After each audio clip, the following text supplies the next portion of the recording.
সুপ্রিয় দর্শক, আসসালামু আলাইকুম। Welcome back to my channel cooking studio by Arin. আজকে আপনাদেরকে মসুর ডালের মধ্যে একটি ডিম দিয়ে সহজে তৈরি ভীষণ মজাদার একটি নাস্তা তৈরি করে দেখাবো।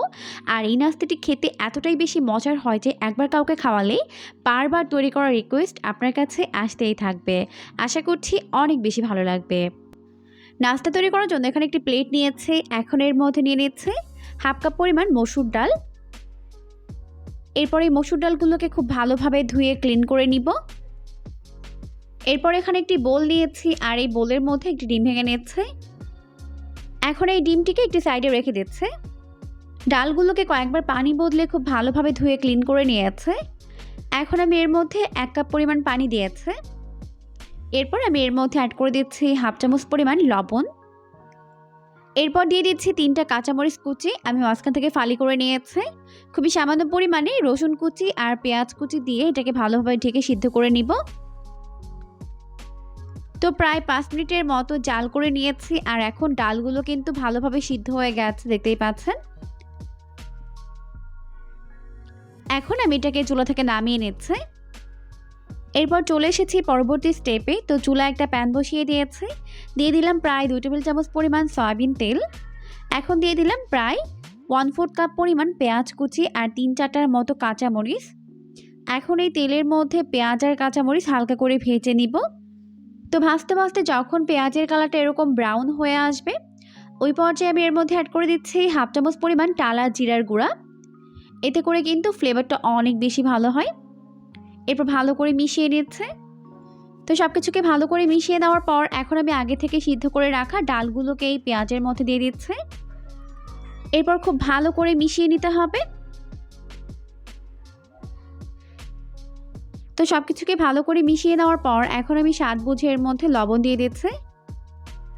এরপর দিয়ে দিচ্ছি হাফ চামচ পরিমাণ লাল মরিচের গুঁড়া।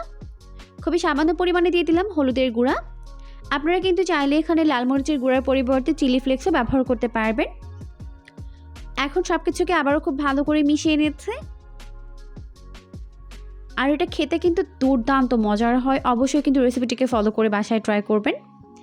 মশলার সঙ্গে ডালগুলোকে খুব ভালো করে মিশিয়ে নিয়েছে। এরপর যখন ডালের মশলাটা একটু টেনে আসবে, ওই পর্যায়ে এর মধ্যে অ্যাড করে দিলাম খুবই সামান্য পরিমাণে গরম মশলার গুঁড়া। দিয়ে আবারও সব কিছুকে ভালো করে মিশিয়ে নিচ্ছে। আর এটাকে নামানোর আগে এই পর্যায়ের মধ্যে অ্যাড করে দিচ্ছি হাফ চামচ পরিমাণ ঘি। আর ঘি দিলে কিন্তু ফ্লেভারটা অনেক বেশি ভালো হয়। তবে ঘি না থাকলে না দিলেও হবে, তবে দিলে ফ্লেভারটা অনেক বেশি ভালো হয়। তো এই পর্যায়ে কিন্তু এটা রেডি হয়ে গেছে। এখন এটাকে চুলা থেকে নামিয়ে নিচ্ছে। এরপর চলে এসেছি পরবর্তী স্টেপে। তো এখানে একটি বোল নিয়েছে। এই বোলের মধ্যে নিয়ে নিচ্ছি 1 কাপ পরিমাণ ময়দা। হাফ চামচ পরিমাণ দিয়ে দিলাম লবণ আর 1 টেবিল চামচ পরিমাণ সয়াবিন তেল দিয়ে সব কিছুকে একত্রে খুব ভালো করে ময়দার সঙ্গে মিশিয়ে নিব। একটু সময় নিয়ে মিশিয়ে নিতে হবে। তো ময়দার সঙ্গে তেলটিকে এইভাবে ভালো করে ঘষে ঘষে মিশিয়ে নেওয়ার পর এখন এর মধ্যে অল্প অল্প করে নর্মাল তাপমাত্রার পানি দিয়ে এটাকে মেখে নিতে হবে। তবে চেষ্টা করবেন এখানে পানি একবারে না দিয়ে এইভাবে অল্প অল্প করে দিয়েই মিশিয়ে নিতে। এতে করে ডোটি একদম পারফেক্ট হবে।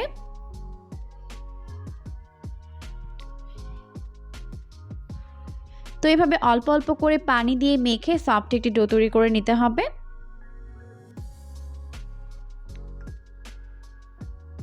তো অল্প অল্প করে পানি দিয়ে মেখে আমি এরকম একটি সফট ডো তৈরি করে নিয়েছি, দেখতেই পাচ্ছেন।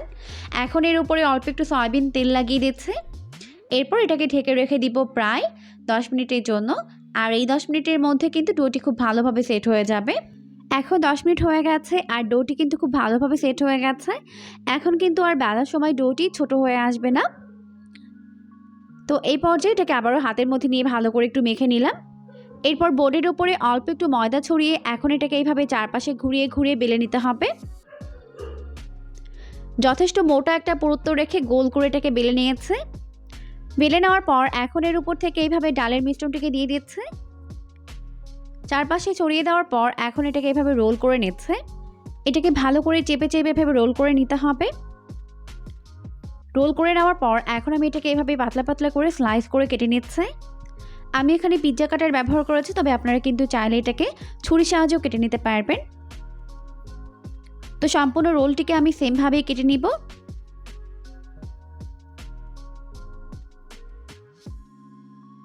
তো এই পর্যায়ে আমার সবগুলো নাস্তা শেপ তৈরি করে নেওয়া হয়ে গেছে। এখন চলে যাচ্ছে এগুলোকে ফ্রাই করে নেওয়ার জন্য। তো নাস্তাগুলোকে ফ্রাই করার জন্য চুলায় একটা প্যান বসিয়ে দিয়েছি। যথেষ্ট পরিমাণে সয়াবিন তেল দিয়ে তেলটিকে ভালোভাবে গরম করে নিয়েছে। এরপর আগে থেকে ফেটিয়ে নেওয়া ডিমের মধ্যে অল্প একটু লবণ দিয়ে দিলাম, দিয়ে খুব ভালো করে এটাকে ফেটিয়ে নিলাম। এরপর প্রতিটা নাস্তা শেপ আমি এইভাবে ডিমের গোলায় চুবিয়ে তেলের মধ্যে দিয়ে দিব। আর এই পর্যায়ে তেলটিকে মিডিয়াম গরম রাখতে হবে। এরপর চুলার আঁচটিকে মিডিয়াম ফ্লেমে রেখে এরপর একটি একটি করে নাস্তা শেপগুলোকে দিয়ে দিতে হবে।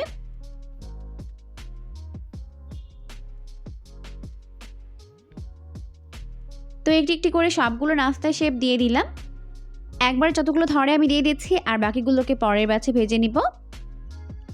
এখন মিডিয়াম আঁচে এটাকে ফ্রাই করে নিতে হবে এক পাশ। তো প্রায় 1 মিনিটের মতো মিডিয়াম আছে এগুলোকে আমি ফ্রাই করে নিয়েছি, আর দেখতেই পাচ্ছেন একটা সাইডে কত সুন্দর একটা কালার চলে এসেছে। এইভাবে উল্টে পাল্টে আমি নাস্তাগুলোকে এরকম গোল্ডেন ব্রাউন করে ফ্রাই করে নিয়েছি। এখন এইগুলোকে ভালোভাবে তেল ছড়িয়ে তেল থেকে উঠিয়ে নিয়েছে। নাস্তাগুলোকে উঠিয়ে নেওয়ার পর এখন আমি এইগুলোকে টমেটো সস দিয়ে সার্ভ করেছি। আপনারা পছন্দ মতো সস কিংবা চাটনির সঙ্গে সার্ভ করতে পারবেন। খেতে কিন্তু ভীষণ মজার হয়েছে। অবশ্যই রেসিপিটিকে ফলো করে বাসায় ট্রাই করবেন, দেখবেন পরিবারের সবাই অনেক বেশি পছন্দ করবে। পরবর্তী ভিডিও দেখার আমন্ত্রণ জানিয়ে আজকের মতো বিদায় নিচ্ছি। সবাই অনেক বেশি ভালো থাকবেন। আল্লাহ হাফেজ।